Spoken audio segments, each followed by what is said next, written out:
Hello, everyone. Welcome to It's Sybil. I am Sybil Wilkes, and with the pixie cut, it's young Kwyn Townsend Riley. Hello, Awesome. young Kwyn.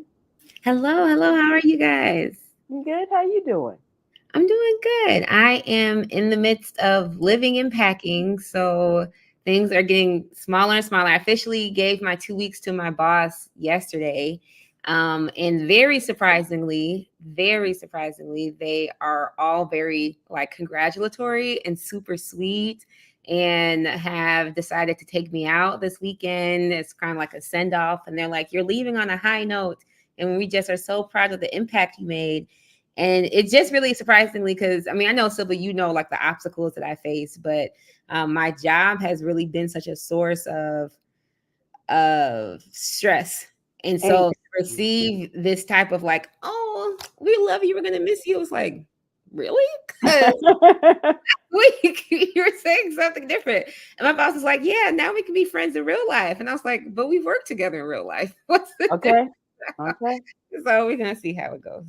Well, you know what? It's always good to leave on a high note and then Absolutely. go into something on a high note. So Absolutely. it's going to be great. Absolutely. You never know when you may come back around that bridge again one day. So that's true. Always cool. That's always. I was in a bar in Honduras once, and there was a poster that said, "Be careful whose feet you step on today because they may be attached to the ass you have to kiss tomorrow." Yep. Well, you don't have to be so graphic about it, but you know what I mean. It's just because, hey, remember me? Yeah, you stepped on my feet and then you left. But you want to maintain all those positive. Absolutely. Especially in this industry of higher ed, a lot of people know each other at different institutions. So that's right. I'm grateful that this is, a hug and not a blister. God is definitely been grateful. Right. Well, they said 6 degrees of separation. That's right. That's right. Myra, how are you? I am just great. Okay. And that's all we're going to say about that. Okay. Stephen Hill and the Songbird, Shantae, are still in China. Shantae is participating in the contest called The Singer 2024 and wishing them luck. I did not see this past week. Maybe if you did, Yolanda, you give me an idea and we can talk about it in entertainment. But we are here to talk about all things that are affiliated with our newsletter, the What You Need to Know newsletter. This is where we seek to super serve the African American community by talking about issues of the day. Kwyn is our LGBTQIA plus contributor, talking about things. And Kwyn also has a lovely guest coming up in just a little bit. We'll talk about that and what's really going on segment. Kwyn's big brother, Cameron Riley, is also our political contributor. Coy Malone is social justice, and April at Russell is our mental health and wellness contributor, getting all the youngins in and the things that are happening in our world today. Also, they each have a night here on It's Sybil and tell you what you need to know in their respective fields. So, Kwyn, you have a story about a trans woman winning the Miss Maryland USA and making history with a host of pageant firsts. Yes. So 31-year-old Asian American Bailey Ann Kennedy made history as the first trans Miss USA and the oldest. Previously, women over the age of 28 were not allowed to compete in the pageant, and trans women have only been allowed to compete for the past decade. She is our first trans woman, but the first trans woman to win a Miss USA title when she competes in LA. But the first trans woman to actually win any sort of pageant was Cataluna Enriquez in 2021 when she was crowned Miss Nevada.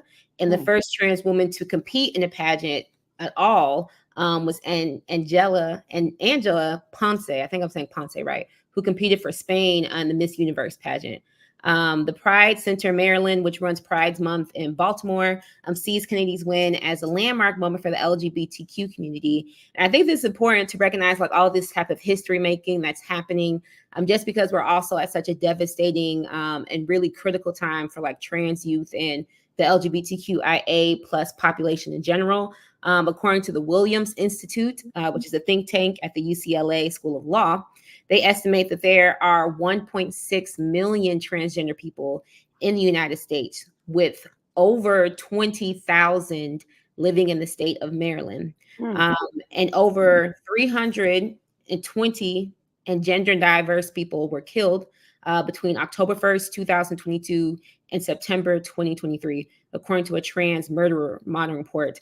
94%, nearly all of them, were trans women. And majority, over 90% of those deaths were women of color. And so if you guys have been following the work that I've been covering and talking about, there is such another name that we talked about last week with Dari. And then you have another name that's good to know, which is Bailey Ann Kennedy, who is now competing for Miss USA in Los Angeles. So I think it's really important when we keep talking about how trans women are women, to keep making it normal, to keep making it apparent, to keep making it explicit, because this is something we really should celebrate and tie it in with like everything that's happening geopolitically.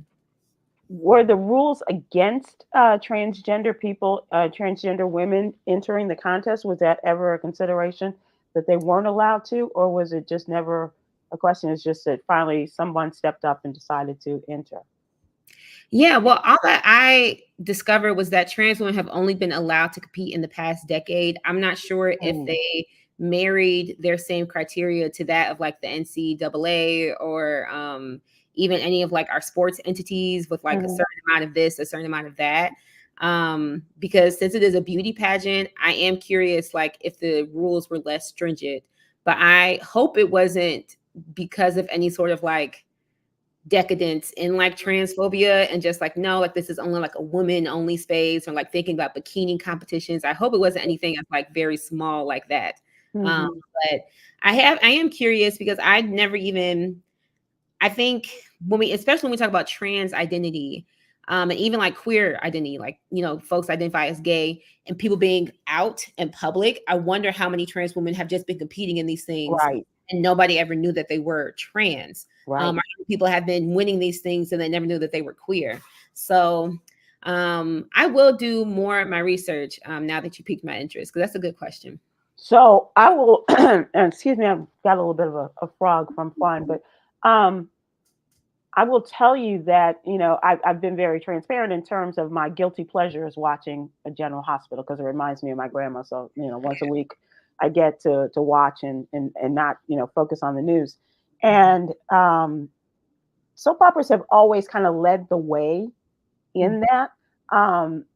So I was just curious as to other facets of entertainment that might be, and if the beauty pageants, and use that because they like to be called scholarship pageants or whatever. Really? But I'm just wondering if, you know, the door is now open for any number of these things. For example, when they started doing homosexuality on All My Children. Myra, I don't know if you watched All My Children. But I watched it back in college. Okay. So this was probably after your college days. But they, you know, they introduced a lesbian, and it was Erica Kane's daughter, and her going through this. And so now on General Hospital, well, not now because it's been a while, they introduced a character that was a friend of a main character, and he was a guy, and he came back, and then he was this woman and a very prominent doctor. And so I'm just curious in terms of if these storylines open up the possibilities of these things. But I'm not sure, because this character came in and kind of had a love affair, and then just they wrote her out. I'm not sure why, but for whatever reason. Yeah, I think it's interesting because I think you're right. I think soap operas, I think TV really do a good way of introducing complexity and also like the art of our like quirkiness and just like different ideas. Like when I think about anybody that's queer, you know, on TV, I always go straight to Pose. But if I have to go, and in my day, it was the L Word, right? Oh yeah. I forgot about that show too. Like, yeah. So you have that. You also have Degrassi that cover like queerness and stuff. Right. Yeah. I haven't seen like was the L Word after Ellen DeGeneres came out on her comedy show? I'm not sure. I think it was before or right in there, Myra. Okay. But that was a big moment too. Yeah, that was Also, she huge. came out on the comedy show before she came out like with her own show. Yeah. Oh, okay. Well, Yeah. she had a sitcom. It was called Ellen and Her Friends, or Ellen and Friends, or something like that. And like the last episode, last season, Mhm. she came out.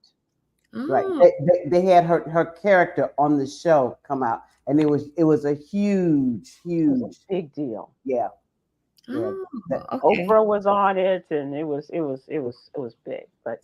But I'm just wondering what role entertainment plays in entertainment in this case. Um, it just amuses me sometimes that we're still so back in the Stone Age regarding those things. 100%. Um, and I was trying to tell Jay the other night because Porter, he's a gay star on Broadway. He was in Kinky Boots, Are you but about he was. I'm oh, sorry, Billy Porter? Billy Porter. Yeah, he was at the Juneteenth Centennial the other night, Did you see and the video of Joe Biden just standing still? I don't think it's fair. And we can talk about that. I mhm, don't think it's fair because he had just gotten off the plane from the D-Day celebrations. I mhm. mean, like just, and then had made another stop, and then came and came, and that wasn't fair because he was really up there, really enjoying the music. You know what I mean? So they took a moment because And sliced it up. yeah, It was and made just it look really really cringy to watch, just him look really and confused. and and Frank. that's how they do it. That's exactly how they do it. And I think they're getting back at him because he's using a lot of the crazy stuff that Donald Trump says, and and they're like, I don't care if you fall out. I just want your votes. And then you got Joe Biden coming in. I'm Joe Biden. I approve that message. It's Mhm. like, so it's But it works, politics, and it's yeah. a little gamesmanship. Mm. One of the other things I do want to talk about, Black and Missing, is our weekly submission in the newsletter talking about what people who are Black and who are missing. In this case, a young man is missing from Crockett, Texas, and he is 53 years old. And now I can't find his name, but yeah, you can take a look at his picture.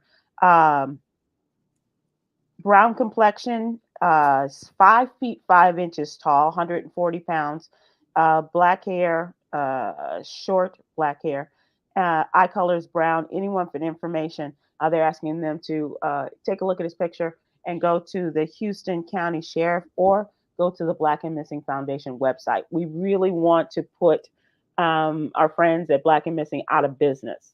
But unfortunately, every week we continue to see more and more and more people who are Black and missing. And we want to help them reconnect them with their loved ones, family, friends, and all of that. Um, and Patrick was last spoken to by someone June 2nd. So we'd love to have you talk about that. We are just about, actually, we got a little bit more time, but I really want to get to your guest. Okay. So, in our What's Really Going On section, Kwyn is paying tribute to Pride Month and has a special guest, Tamarrow Bates. So, would you please do the honors, young Kwyn? Yes. So I'm very excited to have my soror, Tamarrow Bates, who isn't just a political powerhouse, y'all. She is a trailblazer with a heart of gold. She currently is the director of community engagement for the Tennessee Democratic Party. She is a White House HBCU scholar, and she also serves as the national director of government relations and HBCU partnerships for NCRF, which I believe is abbreviated for National College Research Foundation. Yep, it is. It is. Okay, cool. So Tamarrow also, in addition to all these things, because there's a whole bunch, but she also is an author. You can find her book in Target, Barnes and Noble, Amazon, like everywhere that you want to see books. She wrote a children's book called Today, The Power of Your Voice, which is written to inspire youth and teens to use their voices to be the change that they want to see. Tamarrow aims to empower the next generation to make a positive impact in their communities and beyond. She is a alum of Philander Smith University, and she got her master's in public service from Arkansas. Arkansas, a Right. Clinton School of Public Service. So welcome tomorrow. Pew pew pew. Blah blah blah. blah. All right, so you're not representing the Deltas, I see. Hey, the Deltas, I'm representing all day. The colors don't make me. It's Okay. just you wear what you wear, and they know me by the fruit that I bear.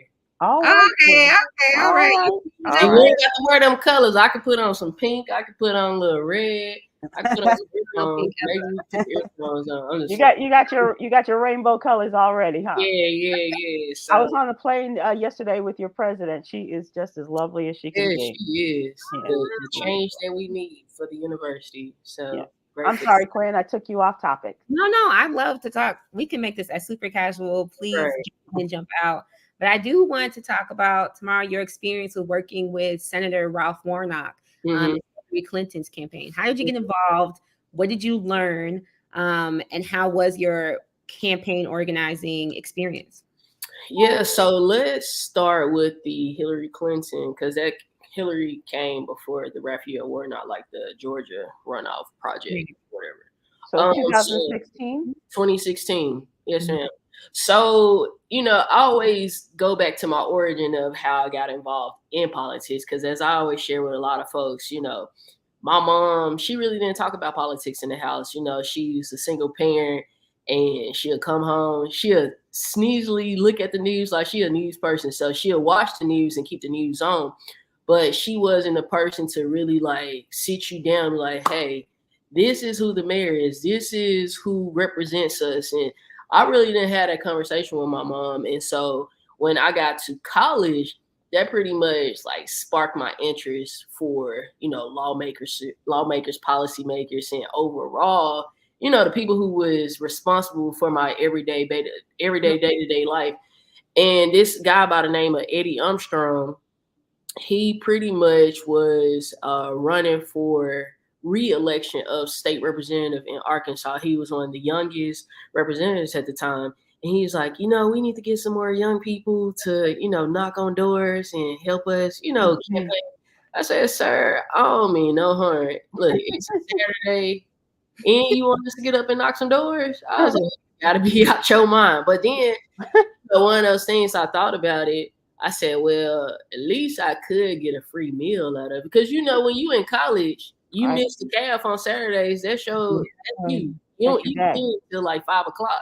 So I was like, all right, I'll take him up on the offer. And that day, we went to barbershops. We did barbershop talks with him. We went around to like some of the little small counties to speak with his constituents. We did post office runs. So it kind of piqued my interest. Like, okay, this could be a thing. It could be fun. It could be fun. So from there, I went back to the campus. I was telling folks, I was like, look, if you want a free meal, hey, you in for the count. And I just pretty much kept that. I kept going back. I was like, you know what? I see that there is a need for more young people to, understand what's going on, especially in Arkansas at that time. We were about to go for the governor election as well. So the was that Huckabee? No, it wasn't Huckabee. It was in my brain, Mike Beebe. It was Mike Beebe. Oh, Mike Beebe. Okay. And so Mike Beebe term was ending, and then this guy by the name of Mike Ross. We were saying his name, Mike Jones. Like, that man's name is not Mike Jones, it's Mike Ross. But Mike Ross, he was up against a challenger, Asa Hutchinson. And so, they were saying, look, we need to get everybody, we need the colleges and universities, students to just really get out and not just vote, but educate them on what voting is. And I just like, I don't know what I'm doing, but I know I have influence on my campus, and I have the power and the voices and the ears to my peers. And so we were able just to go out and get our peers involved. And so from there, to make that story short, once I graduated, I was just like, I don't know what I'm doing, because I was actually supposed to move to DC and work for City Year. I was going to do a gap year. And so I was going to work for City Year. And then one day, this guy by the name of Greg Robinson, he called. He was like, hey, Tab. I was like, what's up, Greg? He was like, I might got an opportunity for it. I said, what's up? He was like, you want to go to Florida and work for the Hillary Clinton campaign? I was like, what do I got to do? And he was like, you're going to be in the field. So in the field, to me, that means you in the streets every day. Like you in the trenches every day. And so the best part about me going to Florida, my mom. You're a street team person. Yeah, you the street team. And look, fast forward back, I didn't know everything that I was doing was actually preparing me for this role because Dr. Walter Kimbrough, who was the president of Philander when I first love him. I love Dr. Kimbrough. He started this organization called Bless the Mic. And actually, matter of fact, Tom Joyner, all of them, some of them, they came down. I've heard of him. Yeah.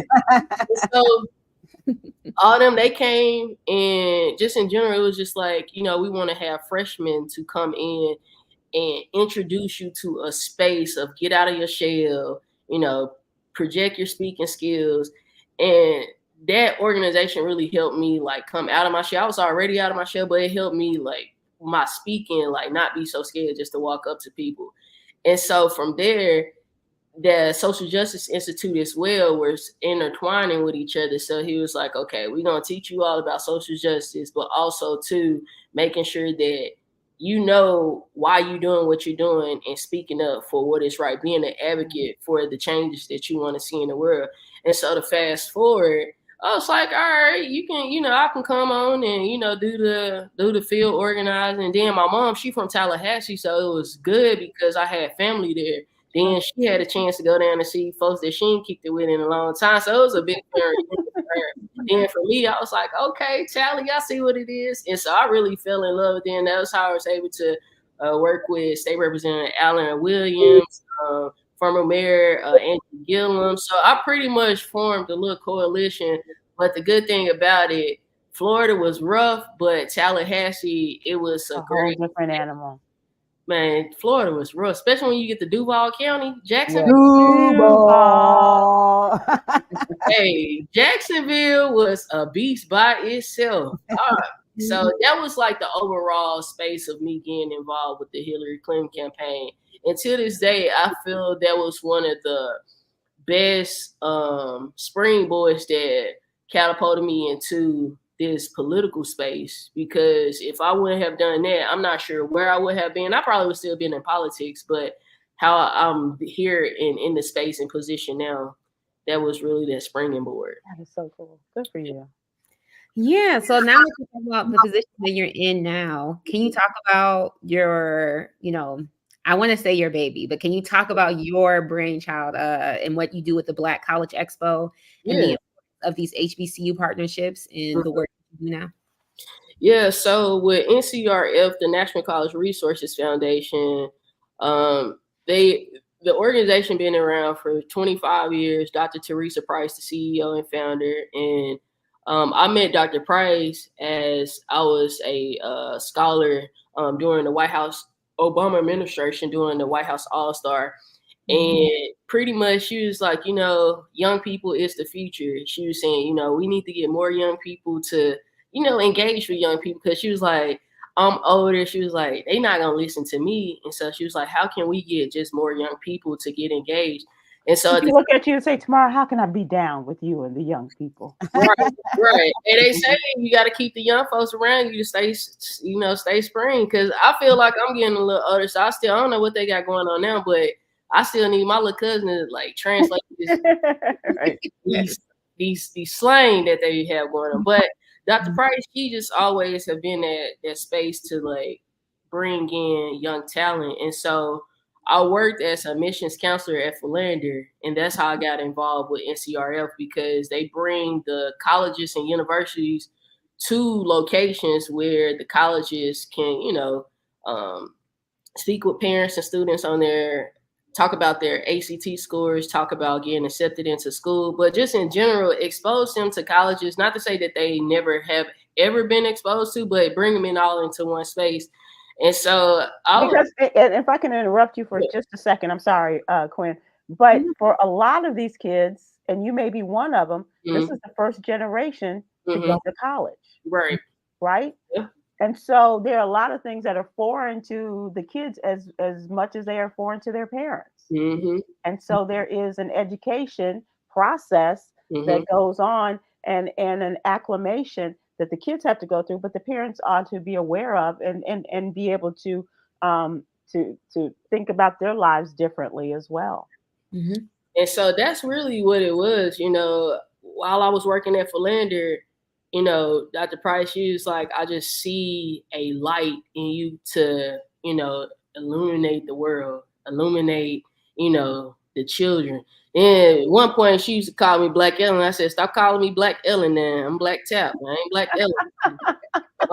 Because it was just like, with the suits and stuff I used to. She was like, you want me? I was like, nah, don't be saying that now. But that was just overall that space. And I came in to consult with her and as her advocacy, government relations director in the partnership side with the HBCUs. And so even with that, what my task is to ensure that students are equipped with the tools to go out, if they are in a situation like get pulled over by the police or is trying to speak up for themselves, they know how to handle it.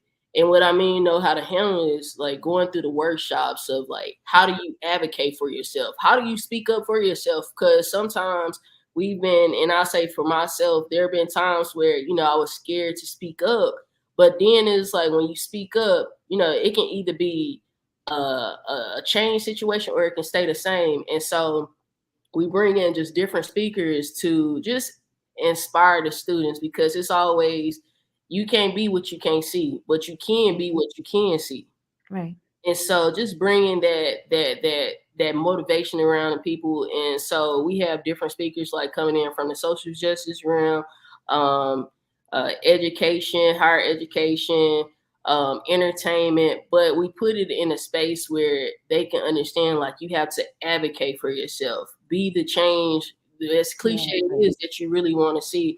And so right now we are on a pause because we're on our summer break, but we'll kick back up in September. And so this summer we have a young man by the name of Taino Moreno. He will be headed to Howard University this fall. And so he's helping us build out our national resource hub. So when we go to different states and counties, the students will also know, like, hey, this is your representative. This is the person that represents you, so that they can understand, like, this is who is working for you. But oftentimes you don't know that because, people just say, like, well, you can worry about that when you get older. But it's like, the time is now. Like, young people, the movement was started by young people. When John Lewis and Martin Luther King, everybody that we know, Medgar Evers, Daisy Bates, all these people were young people. And so it's just like, continue to, don't let nobody tell you that your voice should be quiet. Like, you should amplify your voice. And so those are some of the things that we're putting in their ways. And, just also connecting with the HBCUs, making sure, like, hey, look, your students need to be involved as well on the advocacy side. So yeah, I think your work is very nutritional, especially when it comes to like breaking generational curses and making not the curiosity, but the passion. You're really good at igniting passion. Like, you're literally like a lighter for somebody to actually believe in themselves and see the light. So what you're doing is very chemical. And I think what you're doing is absolutely necessary. So I wanted to talk about voter engagement and education. We talked about like not getting folks to not only understand who it is they're voting for, but really get to understand the power of their vote. And we talk about democracy and politics all the time. So what kind of message do you send to millennials or even Gen Zers about the importance of voting, especially in this upcoming election that we have, right now, where it's like two polar opposites of the spectrum when it comes to like our rights and our voice? Right. And when they say that we're not engaged, that you are not engaged. Yeah, and I'll have to look up this statistic, but it was saying a percentage of millennials is not that we're not engaged and that we don't want to get out and go vote. It's just that, we're not, you can't pull the okie doke on us. You know how back in the day they was like, well, your grandparents bled and died. Yeah, they did. They died so that we can be where we are today. Now, they didn't have a choice. And I'm not saying they didn't have a choice. They didn't have a choice. They didn't. So I don't want to like misconstrue the word. what I'm saying is that we also too have the choice. When you sit out, you're allowing the person or the people to propel this cycle of chaos. Mhm. And we keep saying, well, we want the world to change. And for that to happen, we also have to infringe ourselves into these systems, like abolish the systems. Because at first I used to go back and forth like, all right, abolishing the system or just like not tearing down the system. But now, like, I feel like where I'm coming, like how I've grown and matured, tear that shit down. Like, let it get tore down. That's pretty much what Kwyn says too. Tear Yeah. it down. Because guess what? If you tear it down, they already see. Look, they already giving us the tools to self-destruct. So if you tear that shit down, guess what? They will, you know what I'm saying, get some act right in them. Yes. So it's just like we need to come together and really understand like our future is at stake, literally and figuratively. And do you want to be in a space of like not being able to speak up for yourself? So like where we are now, you can watch TV freely, you can get on the internet freely, you can go down the street. Ain't nobody telling you go in the house.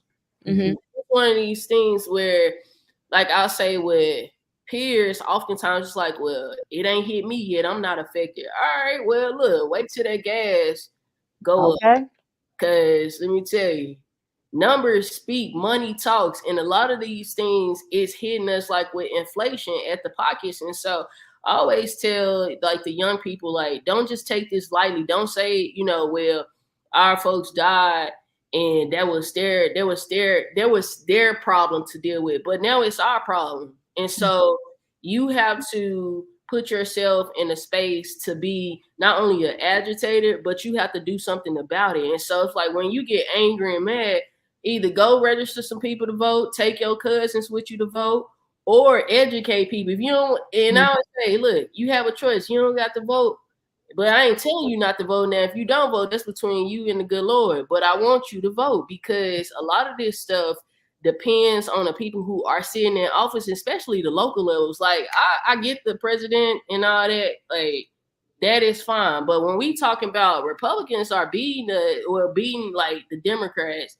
because they got little Johnny running for school board who ain't never ran for nothing. But as Democrats, sometimes they go and run for offices as high as they can see that team never ran for office. So like the strategy around it. So I just think, you know, we have to do a better job of educating the voters and really breaking down what this election means and how we're going to do that. One, make it appealing so that everybody can feel that they are a part of the game. It's just like when you on a team, coach gonna hit you in, so you need to be ready to play. But if you ain't been coming to practice, I'm not gonna put you out there and you're gonna be shooting them air balls. But I do want you to get into the game. And so you've been watching the NBA finals apparently. I have, and the NBA. And that's politically too. So I was like, look, we got to really understand everything in our eyes, like everything is political. And it's always tell people these my two things. You have to be actively motivated and you have to be politically motivated. AM and PM. In the morning and at nighttime. Because at nighttime, that's when they doing the great stuff. In the daytime, you know, they have their little strategies too. But guess what? They gonna ease it by you. But you just gotta pay attention and be vigilant. So I just need everybody to wake up and, you know, smell the coffee brewing. So we are running out of time. Kwyn, I want you to get your last question in. But I want to know, where is this going to take you? And I'll tell you why I asked this, because we were having a conversation about Jasmine Crockett, who is our state congresswoman, United States congresswoman from Texas, and George Wallace. He's an older comedian. He said that he really wanted to meet Jasmine Crockett at the White House the other day, and he thinks that she's very presidential. I see that in you, and I see the passion that for this next generation. I'm very excited. do you want to stay inside of, uh, I guess, The politics or in some sort of political system, or do you see yourself branching out and creating your own kind of political system? I actually desire to be adjacent to it because for me, um, just growing and maturing in my time, I feel that I'll be able to be flexible when being able to make the decisions for myself. Because when you're in these spaces too, I always tell people like you do answer to somebody else. Mm-hmm. Like regardless of how people say it is, you answer to somebody else. And Yeah. not to say I'm not gonna like put myself in a space to compromise myself, but I want to make decisions that are best for the community, for the people. I'm a public servant, and so public servants, we serve and we lead. And oftentimes, to lead the people, you got to be among the people. And so, I want to be among the people, not sitting up high.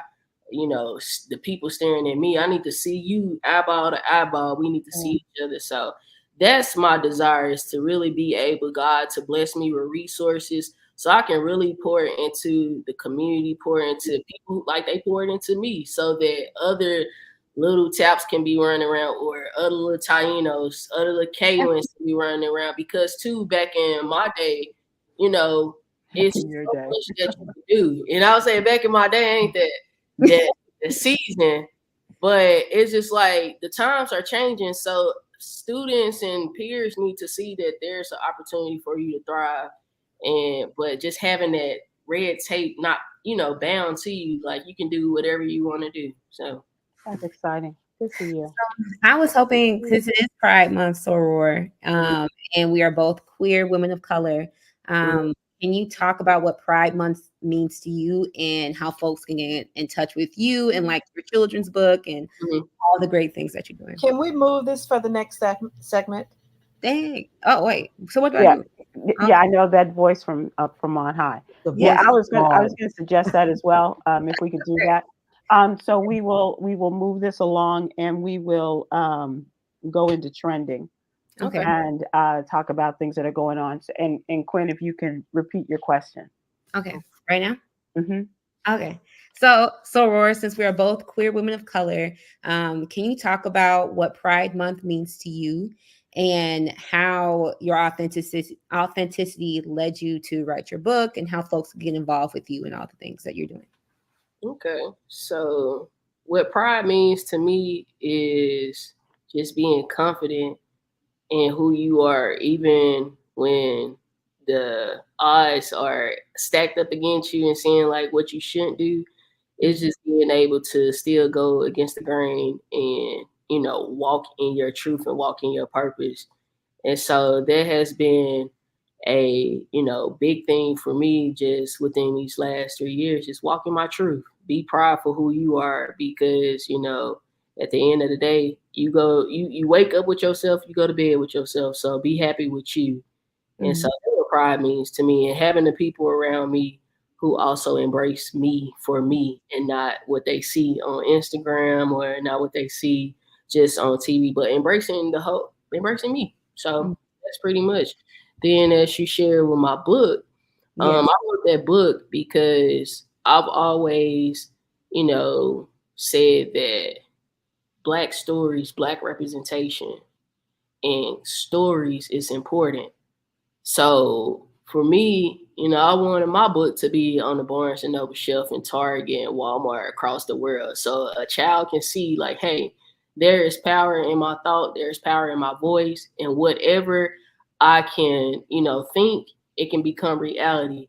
And that book, it was brewing in me since I was in college, but it goes back to the things that, my grandmother would instilled in me, just talking about like, hey, speak up for yourself. Like, don't let nobody just walk over you. And then I'll say this and I'll be short.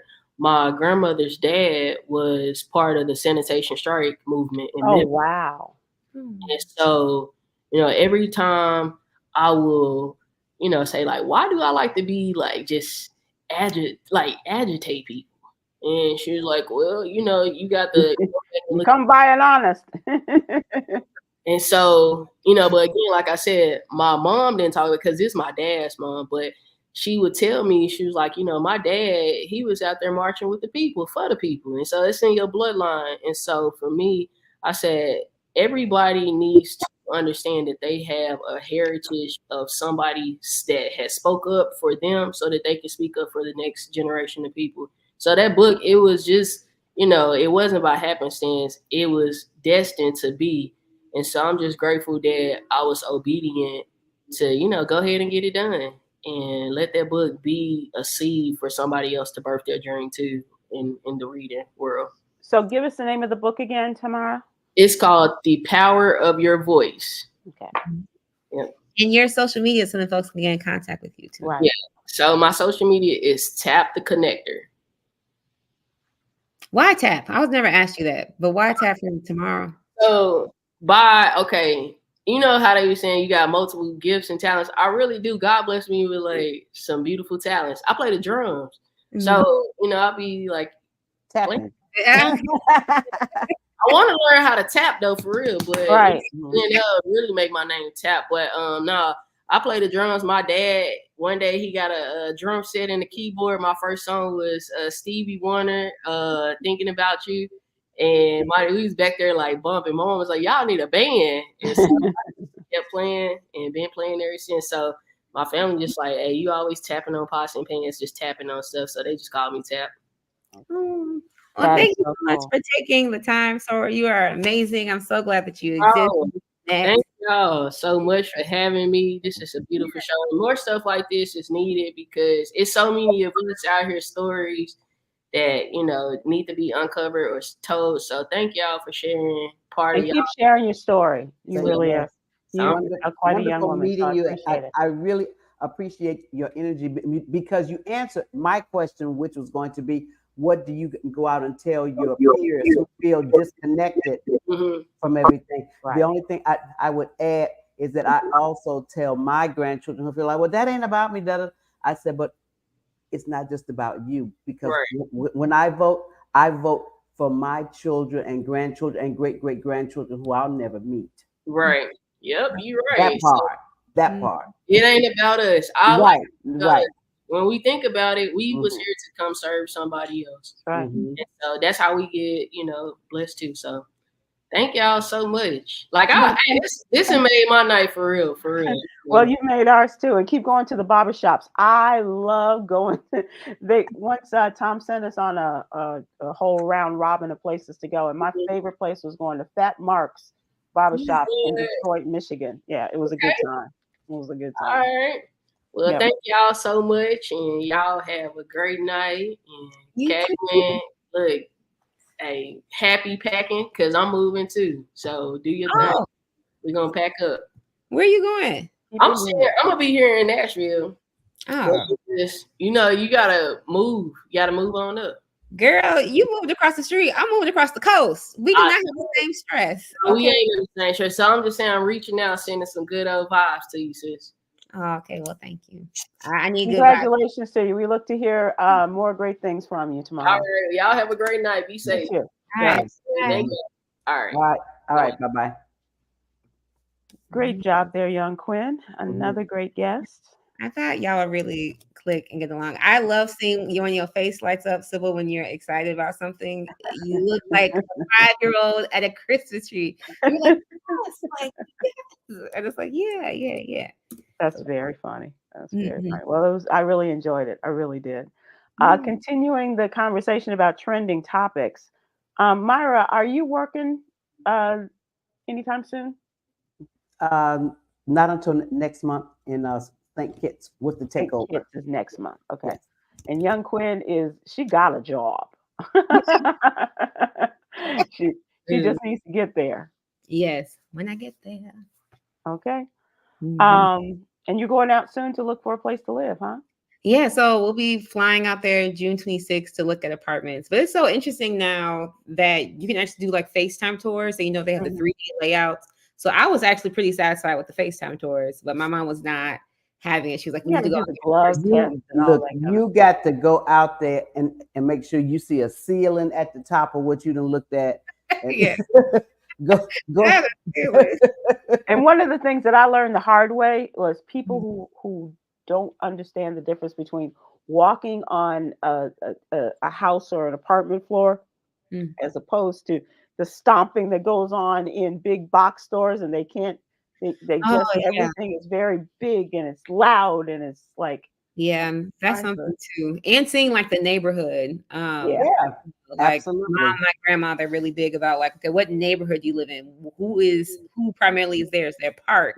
Like, where are you gonna get groceries and everything else like Mhm. that? Where are you gonna go make groceries? Yeah. Mhm. And Myra can give you every Thai restaurant within 1,000-mile radius of California. There's I this do. brand, Myra. Have you heard of Kelvo's? They make gluten-free Thai coconut curry. I got it from my grocery store in Martin. No, It took like 10 minutes to no. make. I have to take a picture of it. It's so good. You have to try it. I wonder if they have it in Atlanta. Maybe they don't.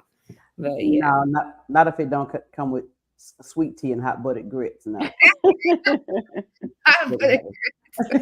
Well, No. one thing you're gonna have to get used to, young Quinn, are gas prices in California. How bad is it? Is What it is like it? About, $5 or so. Yeah. yeah, $5?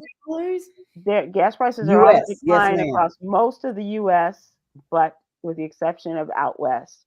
And gas on the average in California is, as Myra said, about $5 a gallon, if not more, bringing some relief to drivers now paying a little less to fill up their tanks.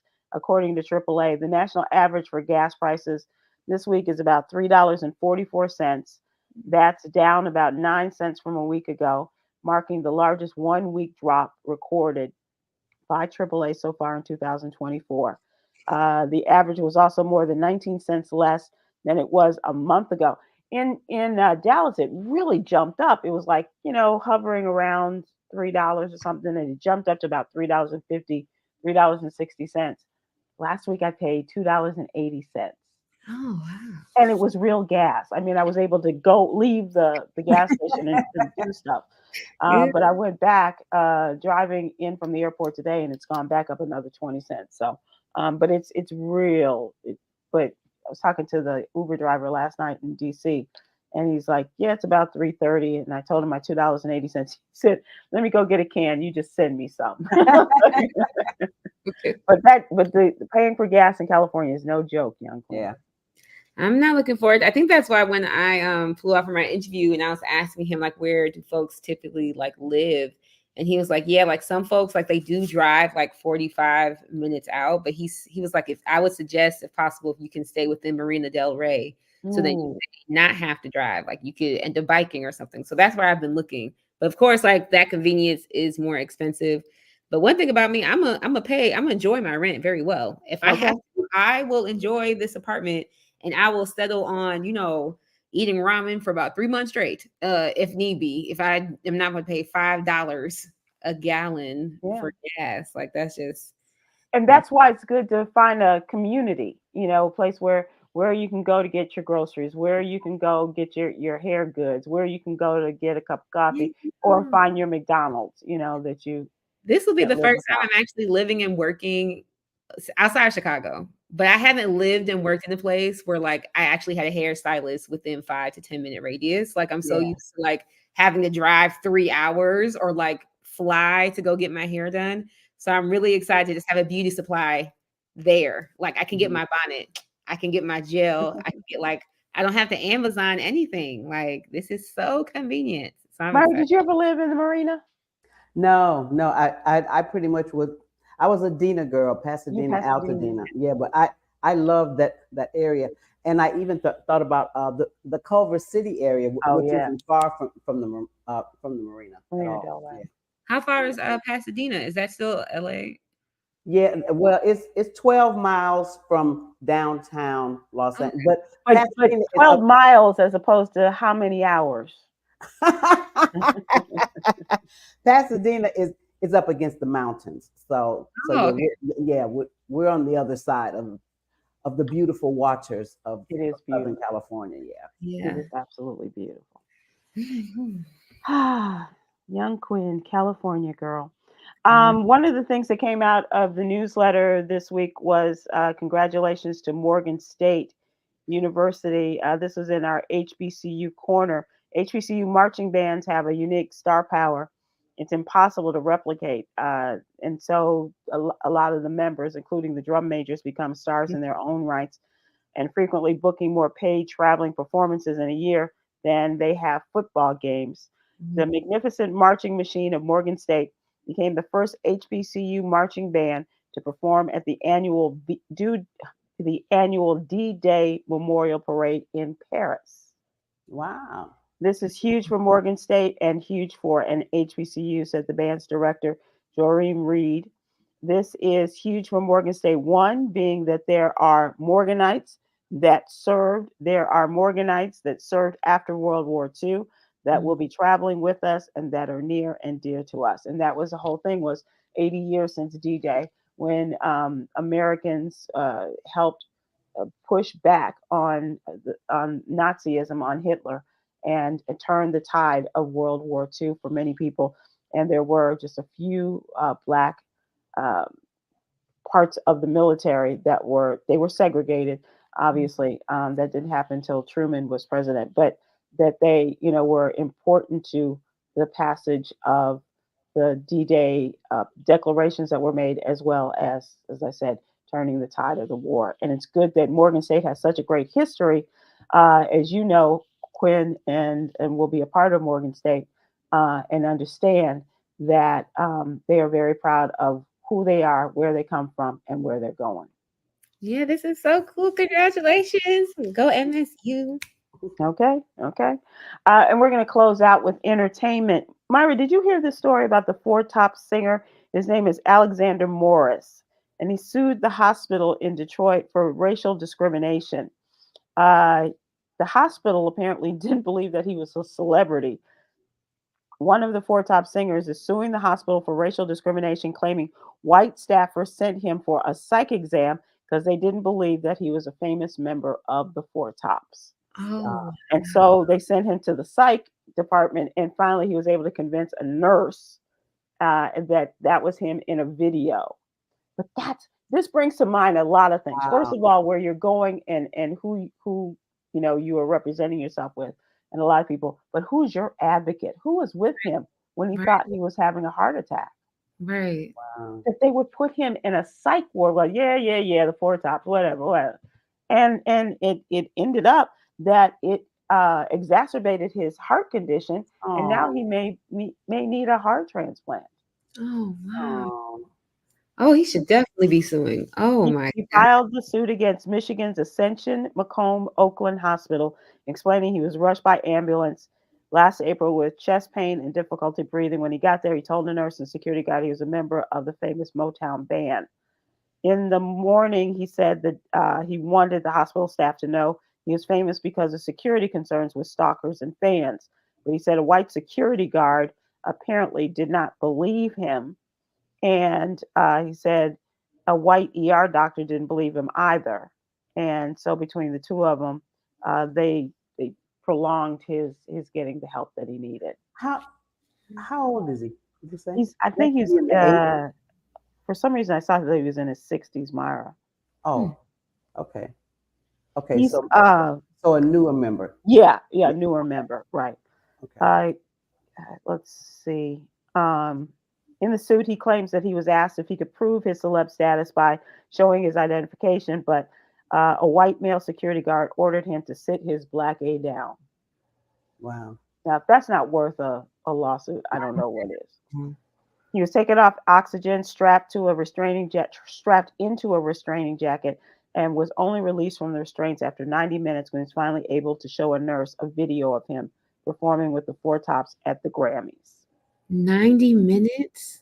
And at this point in your life, what difference did it make? If you needed medical help, if you want to be a Four Top, you could be a member of the Supremes if you want. Right. We just want to get you some help right now. Right. You know what I'm saying? We're a hospital. That's your job. Okay. Jeez. It's really disappointing, but as I said, they prolonged serving him so long that he may require a heart transplant. Let's hope for the best, and that he gets the medical as well as the legal help that he needs. Yeah. Let's close out with our jewel. Laughing often and not taking life too seriously can help you enjoy life, even during challenging times. So inhale laughter and exhale pain. Thank you, ladies.